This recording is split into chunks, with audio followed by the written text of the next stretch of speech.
been a little while since we've seen you for a fight week. Can you talk to me about what the last year's been like since we last saw you in the cage? Just staying on my game, training, putting things together, staying ready, getting ready, all that kind of stuff. Really, handling the times as good as possible, and still here. Yeah, absolutely. And I know everybody likes seeing you when you fight. Fans get excited. But so, what was the layoff for? Was it just an injury? Was it just finding the right fight? I'll tell you later. Okay. What I did notice is, I put up a post not that long ago just because I wanted to kind of prove a point, right? And it was like, if you knew what was wrong with your opponent, if you heard down the grapevine what was wrong with your opponent, would you attack it? Or would you avoid it? Or what would you do? And every single person, 100 out of 100, said they'd go for it. And if that person has this injury and they, it was that much that it was a wound, or that much that it was like that big of a problem, then they shouldn't have taken the fight. So I'll just tell you, I'm good for the fight. Okay. Well, we'll talk about it. That makes sense. I mean, the business that you're in, I totally get where you're coming from too. It's about winning. Yeah. And if I knew what was wrong with my other person, like I can't tell you I'd be the best person about that. Yeah. I mean, you'd be dumb not to. So I totally respect that. I guess let me ask you this question then. I think a lot of people expected when you were back that you would be fighting Chris Cyborg. I know Scott Coker had mentioned it. So. I guess what happened there? Was it just that you, with whatever was going on, you wanted one more before you took on the champ? I was never offered her. Like, I would see what she was saying online, and I would talk to the matchmakers. I would talk to my manager. We would get conversations going, and nothing would happen. I would get offered other people. I don't mind more time. I'm relatively new to being a 145er, and keeping weight on and doing everything I can to just feel strong and fast and powerful here. Like, it's fine. I'm fine. Like, I know everyone's excited about that fight, her included, myself included. So, when it comes, it'll just be that much sweeter. It's fine. Yeah. So I know you guys kind of went back and forth online a little bit, and there was something about drug testing that was brought up. Do you feel like she maybe misunderstands what situation you were in, so to speak? Like, she kind of made it out almost like you were dodging the fight. I mean, everyone's got to make MMA about conflict. That's something that I just don't subscribe to. I've been doing this type of thing since I was 12 years old. Like, I could take the energy and I could put it into talking shit and fighting with people and accusing you of this or that or whatever. Or I could put it into my training and you could see the highlight reels of my fights that everyone loves. So which one of those do I want to put my effort towards? Like, I'm going to do my talking in the ring. I don't know. I'm not sure where all the disconnect was, because, like I said, I wasn't offered her. Coker says what he's saying online. She's saying what she's saying online. And my only request is that when we do fight, I do want to make sure that it's fair, and I do want to make sure that it's safe. And I told them what that meant from the beginning, and I haven't seen steps towards that yet. So once that happens, that's what's up. So would that be an added level of what you guys already have to do? Yeah, I mean, we don't. To my knowledge, we don't get tested for anything. So, I mean, at least I haven't. And I'm open book, go ahead, and I'm just curious if everyone else is. Yeah, I got you. Well, for you, I guess in the position that you have Pam Sorenson, tough opponent. For maybe not necessarily for her, but for you, do you feel like that this is a number one contender fight? Yeah, I mean, I think Pam's done a lot in, her time with Bellator, and I'm obviously undefeated with Bellator at the moment, and I put a lot of work into this, and I think everyone, like I said, everyone's very excited about the potential of me and Cyborg. It's been a long time coming, but I'm focused on this fight. I'm focused on staying focused on this fight.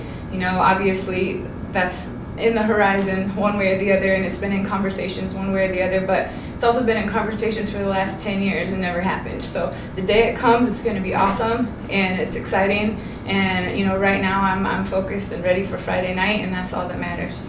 What kind of for her stylistically as an opponent, what do you kind of see as the things that you have to look out for?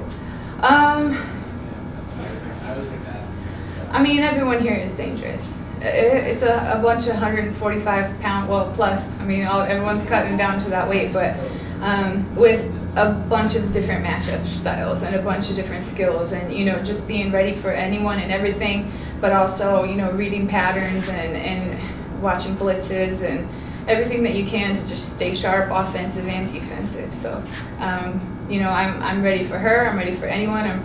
I would be ready to fight me right now. You know, so it's just you know, getting through the week, making that weight, going through the steps of getting into that cage and then fighting.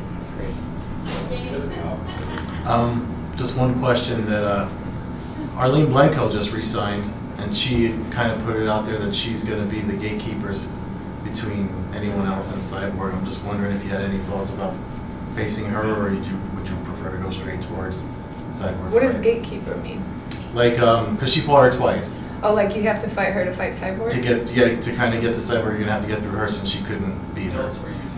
Oh, I mean, like I guess just because you fought someone twice, I don't know what that means. You're always gonna be in that spot. I understand her placement hasn't moved, but you know, nothing stays in any way forever in this sport.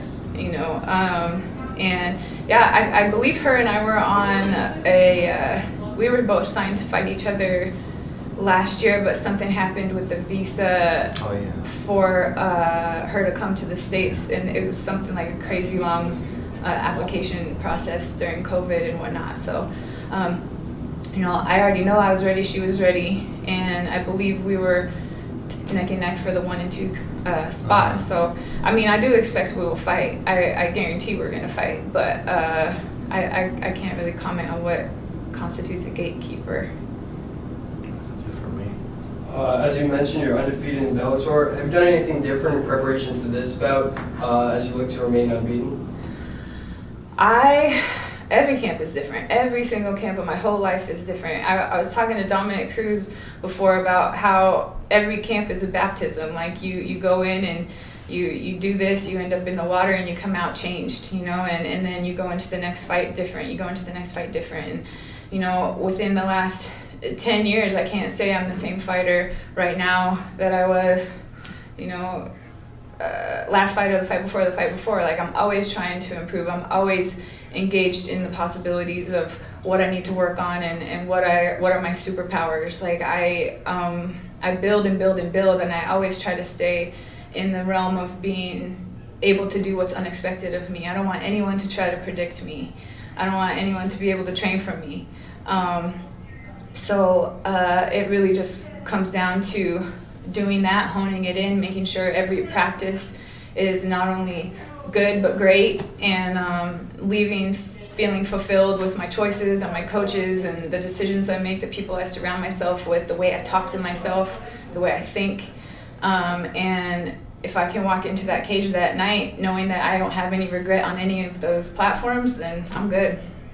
And we know you have a lot left in the tank as you showcased in your last 2 bouts, but when it's all said and done, how would you like to be remembered most in your MMA career?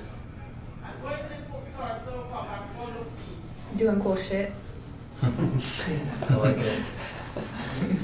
Yeah, so on my end, just to kind of build off your last answer about like, you know, self-talk and like how that's helped your career. And I saw that you posted something on Twitter kind of saying like ways that self-talk has kind of helped you in your career and kind of like, you know, made you get to the top where you are now. So can you kind of go a little bit more into like how self-talk has kind of in a way helped your career and made you evolve as a fighter?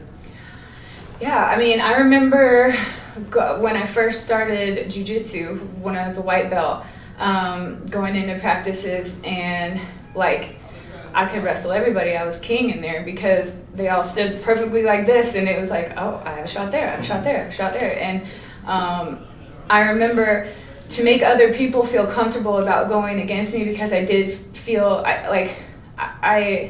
I would sometimes feel a weirdness about my own success. Like, I never wanted anyone to think that like I am cocky or I'm coming at you and I'm taking for granted what we're doing here and we're learning on each other. I remember I would tell him stuff like, it's okay, I'll take you down, but don't worry, I don't know any submissions. Don't worry, I don't know how to pass. And then I'm not only saying that to them, but I'm saying that to myself. And so when I'm not getting submissions and when I'm not passing, like, I'm proving me right, and I'm proving me right to them. And if they turn around and they say that about me too, I can't even be mad at them because I said it about me. You know, and I was like, man, I need to stop that. Like, I need to stop making them right. I need to stop making me right. I need to like start saying, no, I'm learning. and I'm actually getting good at this, and today I'm going to at least do it 3 times, and tomorrow I'm at least keeping this position, and I'm at least going for the kill on these submissions. And then talking about that and setting those goals every day. And like, even if I go in feeling like shit and it's just one of those days where it's like, oh my God, I have to go, it's not like I can't go. Like, my coaches aren't gonna just say, oh, you know what, yeah, don't worry about it, like, I have to go. I'll set my little goals for the day where it's like, okay, I'm just gonna stay on top today, or I'm just gonna, you know, work on breathing, or I'm just gonna, you know, make sure every shot I have is super clean and crisp, or I'm gonna, you know, work on this strike or that strike. And if I don't get any of these other things, it doesn't matter, as long as that one was the one I did right.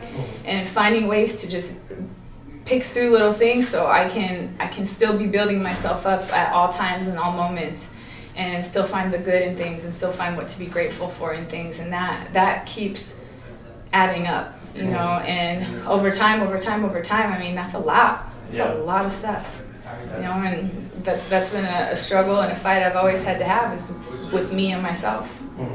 Yeah, thank you. Like you said, I mean, like, you apply that to anything in life, so I appreciate you opening up about that. Sure. Thank you. That's that.